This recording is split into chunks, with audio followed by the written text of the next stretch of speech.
Hello, আসসালামু আলাইকুম। Welcome to মাসুল ল্যাঙ্গুয়েজ সেন্টারস ইউটিউব চ্যানেল। আমি মুশফিকুর রহমান শাহরিয়ার, আইএলটিএস ইনস্ট্রাক্টর। ওকে, সো আমাদের আইএলটিএস এর যে সকল ইন্ট্রোডাক্টরি পার্ট ছিল এবং আমাদের আইএলটিএস এর প্র্যাকটিক্যাল লেসনস আমরা একে একে সকল কিছুই কভার করতেছি। আজকের আমাদের যে ক্লাস, এটা খুবই একটা ইম্পর্টেন্ট লেকচার।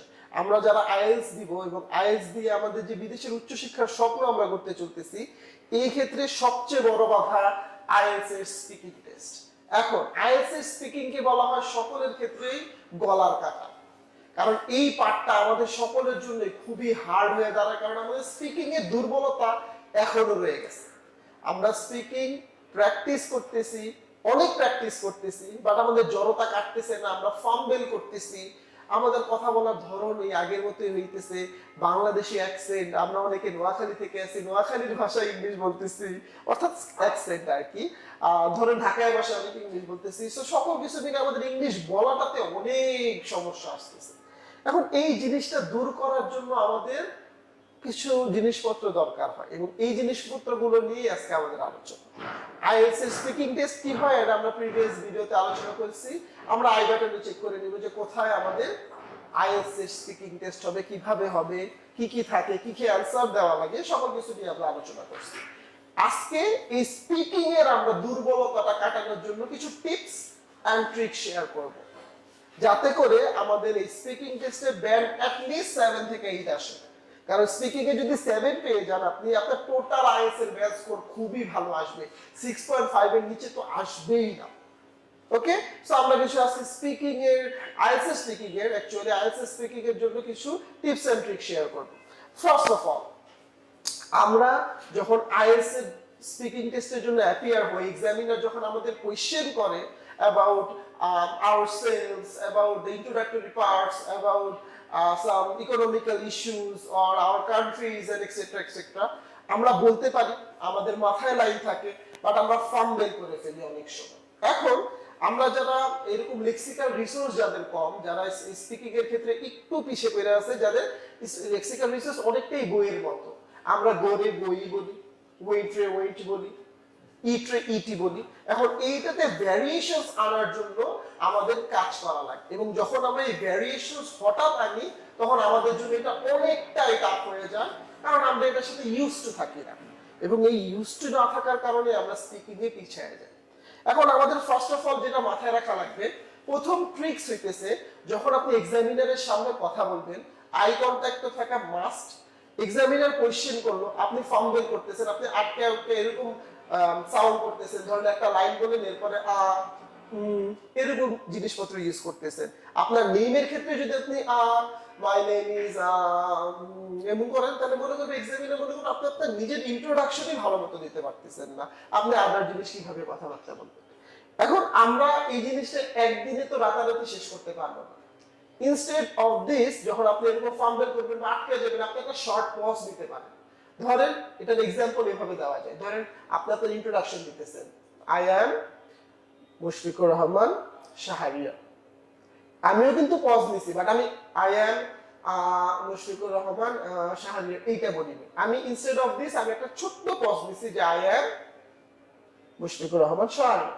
1 সেকেন্ডের একটা পজ, বাট আপনার জিনিসটা শুনতে ভালো লাগবে। সো আপনার এরকম সাউন্ড না করে আপনি জাস্ট স্ট্রেটলি একটা ছোট্ট পজ দিয়ে বলে ফেলবেন।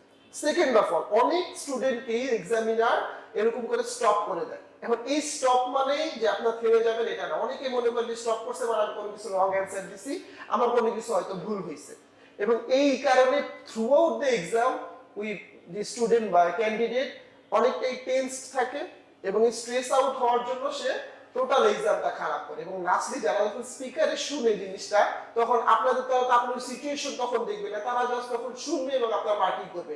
তখন ওই সিচুয়েশনে আপনি কি ফিল করছেন বা কি ফেস করছেন তারা এটা কিছুই বুঝতে পারবে না, cause there is no video, just audio আপনি কি বলতেছেন। সো আপনার স্ট্রেস আউট হবেন, আপনি যেটা বলবেন এটা পরবর্তীতে আপনার মার্কিং এ অনেকটাই ইফেক্ট ফেলবে। এখন স্টপ যখন কইরা দিবে আপনাকে, এর মানে হইতেছে আপনাকে যে কাজটা দেওয়া হইতেছে বা যে টপিকটা দেওয়া হইতেছে বলার জন্য আপনি এটার থেকে সইরা অন্য কিছু বলতেছেন, বাট দ্যাট ডাজন্ট মিন আপনি কোনো কিছু রং করতেছেন। আইএলটিএস এর ক্ষেত্রে আপনি যখন স্পিকিং করবেন, আপনার জাস্ট অ্যাকুরেট এক্সাম বা অ্যাকুরেট অ্যানসার দেওয়া লাগবে না, আপনার জাস্ট বলে যাওয়া লাগবে। You have to speak fluently throughout the exam. Throughout this 15 minutes, you just have to speak. এবং আপনার ভ্যারিয়েশন দেখবে যে আপনি একটা লাইন কতটা সুন্দরভাবে বলতেছেন, কতটা ফ্লুয়েন্টলি বলতেছেন, তারা শুধু এটাই চেক করবে। তারা তখন কোয়েশ্চেন পেপার হাতে নিয়ে বসে না। যারা যখন আপনার মার্কিং দিবে, তারা জাস্ট আপনার কোয়েশ্চেন কি কি করতেছেন, টপিকে কি কি আছে এটা দেয়। এখন টপিক থেকে সরে যখন অন্য কিছু বলবেন, তখন এক্সামিনার আপনাকে স্টপ করে দিতেই পারে, আপনার এখানে কোনো ভুল নেই।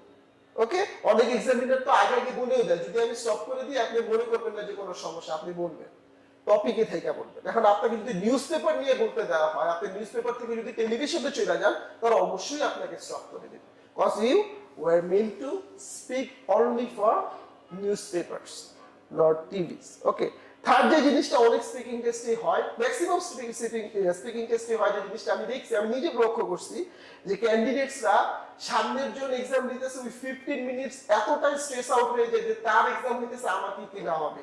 ধরেন এইটা আপনি অনেক মনে করেন রোবোটিক্যাল কোনো সায়েন্স না, আপনি এক্সাম আপনি আবার দিতে পারবেন। এটা আপনার বিসিএস ক্যাডারের লাস্ট টার্মও না যে আপনি একবার মিস করলে আপনি দিতে পারবেন না। তো স্ট্রেস আউট হওয়া দরকার। ওই যে 15 মিনিটস আপনার সামনের জন্য এক্সাম দিতেছে, আপনি বসতেছে, ওই 15 মিনিটস আপনার নিজের উপর কাজ করা দরকার। আপনি অ্যাটলিস্ট ইন্ট্রোডাকশনটা সবসময় সেম থাকে, আপনার ইন্ট্রোডাকশনটার উপরে কাজ করা দরকার। আমরা অলরেডি ইন্ট্রোডাকশনের একটা ক্লাস করছি, আমরা নেক্সটে ইন্ট্রোডাকশন কিভাবে দিতে হয় আইএলটিএস এর ক্ষেত্রে। আইএলটিএস এর ইন্ট্রোডাকশন একটু আলাদা হয়, কারণ আমরা ছোটবেলায় যেরকম ইন্ট্রোডাকশন দিছি, আমাদের এখানেও ইন্ট্রোডাকশন দেওয়া লাগে না। এবং ইন্ট্রোডাকশনটা কেন জরুরি, আপনি যখন ইন্ট্রোডাকশন দিবেন, আপনার ইন্ট্রোডাকশনে ডিসাইড করে ফেলবে আপনার টোটাল এক্সামটা কিরকম হবে। সো আপনার ইন্ট্রোডাকশনটা একদম কিলার একটা ইন্ট্রোডাকশন দেওয়া লাগবে। ওকে, সো স্পিকিং যখন শেষ করবেন, আপনার টপিক শেষ, আপনি যখন এন্ডিং করতেছেন টপিকটা, আপনি টপিকটার এন্ডিং এ কিছু ওয়ার্ডস প্রতি ইউজ করবেন, প্রতি স্পিকিং টেস্টে ইউজ করবেন, যাতে তারা বুঝে যে না আপনি জিনিসটা এন্ডিং করতেছেন। অনেক সময় আপনি কথা শেষ করে দেন, আপনার টপিক শেষ করে দেন, এক্সামিনার বুঝতেই পারে না যে আপনি আপনার কথা শেষ করে দিয়েছেন, এবং এইটাই পরবর্তীতে একটা হিউজ প্রবলেম হয়ে পড়ে, যে এক্সামিনার বুঝিয়ে নেই যে আপনি আসলে শেষ করে দিয়েছেন, এবং আপনার মার্ক কাটে। এখন আইএলটিএস এর ক্ষেত্রে তিনটা জিনিস সবসময় মার্কস কাটে, স্পিকিং এর ক্ষেত্রে অনলি। একটা হইতেছে লেক্সিক্যাল রিসোর্স,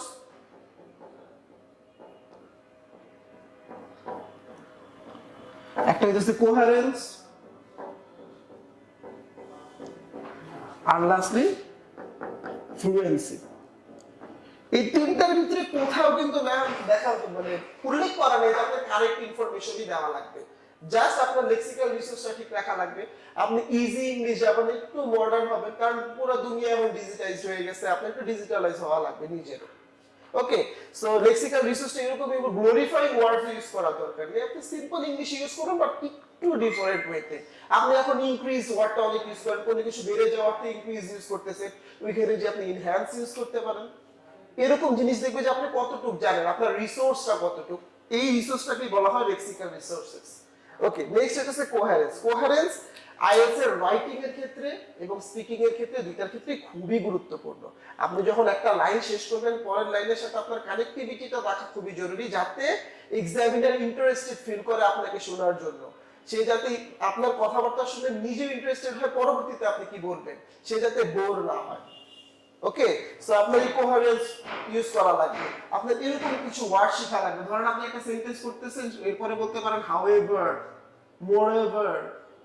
এগুলিকে আইএলটিএস এর ক্ষেত্রে খুবই ম্যান্ডেটরি একটা জিনিস বলা হয়, হাউএভার ইউজ করা, মোরএভার ইউজ করা, on the contrary, on the other hand. আমরা ম্যাক্সিমাম সবাই শুরু করি ফার্স্টলি, সেকেন্ডলি, থার্ডলি, ফাইনালি। এগুলির বদলে আপনি ফার্স্টলি করার পর however, moreover, on the contrary, on the other hand, ঠিক আছে, অন দা ডিসপাইট, এগুলি ইউজ করলে আপনার জন্য জিনিসটা আরো বেশি শুনতে সুন্দর লাগবে। আর লাস্টে ফ্লুয়েন্সি। অনেকগুলি টেকনিক্স থাকে ফ্লুয়েন্সি ইউজ করার জন্য। আমরা অনেক সময় দেখা যায় একটা সেন্টেন্সে যদি 5-6 বার এস আসে, আমরা কোনো না কোনো সময় এসটাকে শ উচ্চারণ করে ফেলি, এবং এই জিনিসটার জন্য অনেকগুলি টেকনিক আছে। এটা আপনারা গুগলে যায় সার্চ দিতে পারেন, যে আপনার ফ্লুয়েন্সির জন্য যে সকল ট্রিক্স আছে এগুলি আপনারা ফলো করতে পারেন। স্পিক করা লাগবে বেশি বেশি করে, আপনার আয়নার সামনে হোক, নিজের সামনে হোক, ফোনের অডিও অন করেও আপনি চাইলে এই জিনিসগুলো দূর করতে পারেন, যে আপনি এইবার এইটা ভুল করছেন, নেক্সট টাইম সেম জিনিস বলবেন, বাট এইটা একটু মাথায় রাখবেন যাতে এই জিনিসটা ভুল না হয়। ওকে, ফ্লুয়েন্সি দূর করার আরেকটা উপায় হইতেছে, আপনি যখন কথা বলবেন আপনার অ্যাকসেন্ট ভুলে যান। অনেকে মনে করে আইএলটিএস অ্যাকসেন্ট দিয়ে কথা বলতে হয়, আমেরিকান অ্যাকসেন্ট, ক্যান বলা লাগে। এই জিনিসটা একদমই ভুল। আপনি ক্যানরে ক্যানই বলবেন, কারণ তারা বুঝবে আপনি ক্যান বুঝাইতেছেন।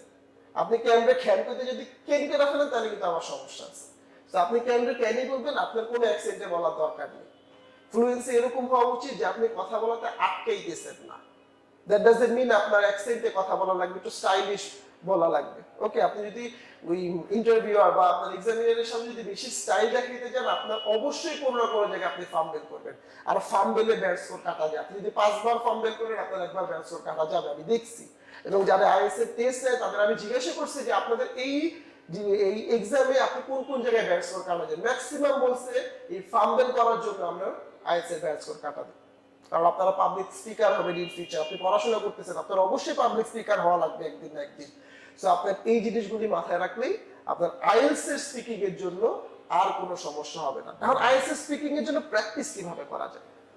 প্র্যাকটিস করার জন্য অবশ্যই আপনাদের গ্রুপ ওয়াইজ স্পিকিং করা লাগবে। গ্রুপ ডিসকাশন একটা জিনিস আছে, একটা টপিক নিয়ে আমরা এক একজন এক একটা জিনিস বলবো, এটাও বলতে পারেন আপনারা যে একটা টপিক নিয়ে আপনারা 5 জন বসলেন, গ্রুপ ডিসকাশন করলেন, এই জিনিসটাও করা যায়।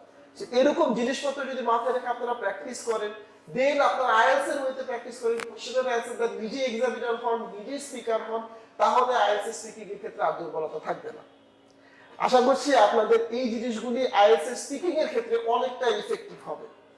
এই আইএলটিএস এর ক্লাসগুলি আপনাদের জন্য এতটা গুরুত্বপূর্ণ যে পরবর্তীতে যখন আপনি আইএলটিএস দিয়ে দিবেন এবং একটা ভালো ব্যাচ করে আসবে, তখন আপনি নিজের উপর প্রাউড ফিল করবেন যে না, আমি নিজের উপর কাজ করছি। এবং থ্রু আউট দ্য জার্নি এই জিনিসগুলি আপনার লাইফে অনেক হেল্প করবে। স্পিকিং ইজ ম্যান্ডেটরি, কারণ English is a royal language. ইংলিশের একটা ব্রিজ যেটা অন্য দেশের মানুষের সাথে আপনার কানেক্টিভিটি করবে। So you have to speak fluently, you have to speak with lexical resource and coherence also.